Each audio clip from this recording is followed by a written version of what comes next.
What is the best piece of advice ever given to you, Vernon? And again, it could be more than one, personal or professional. All right, so Charlie Moyer, Dean Emeritus. So he and I were involved with and had contact to Krispy Kreme, a donut company, right? Everybody knows Krispy Kreme. And so we were in on the IPO. And so because of some connections I had. And with that, along the way, and their stock is just climbing and climbing and climbing. So we're doing really well. And it's around about $125 a share, somewhere close to that.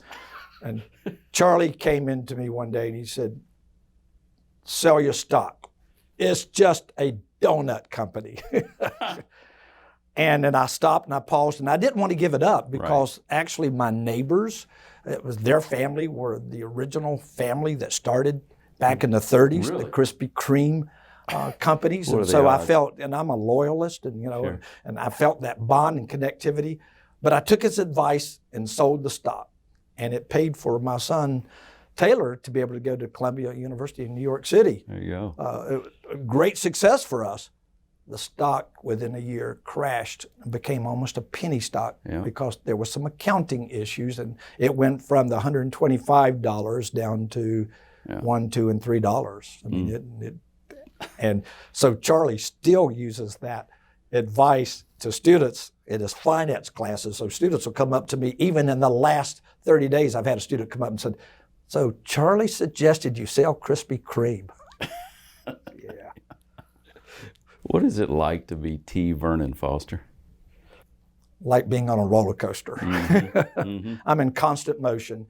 One thing that everyone has always said about me is the level of energy. I just exude energy and to keep up. So when I was younger, I always had to take 2 and 3 steps at a time going up and down stairs. We just came back from a trip with people from all the different universities across the country, Northwestern, Wharton, Texas, Georgia, Utah, a lot of different great institutions were on that. But several people just said, I can't believe the energy that you have. And I don't know what it is and what I do, but it is that you got to keep up with me, right? No matter how old I may get, you're going to have to run to keep up. Vernon, can you define leadership or the MBA programs in one word in the great English lexicon? Be more than one if you like.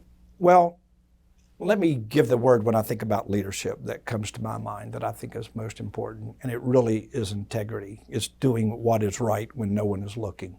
And when you think about what's embedded in any leadership training within an MBA program or even in your own life, it is about those people that you know that are consistent, they're constant in what they say and what they do, what their belief systems are, and how they exude that in everyday practice. And it's about what they say publicly, and are they doing that when they are, not so public.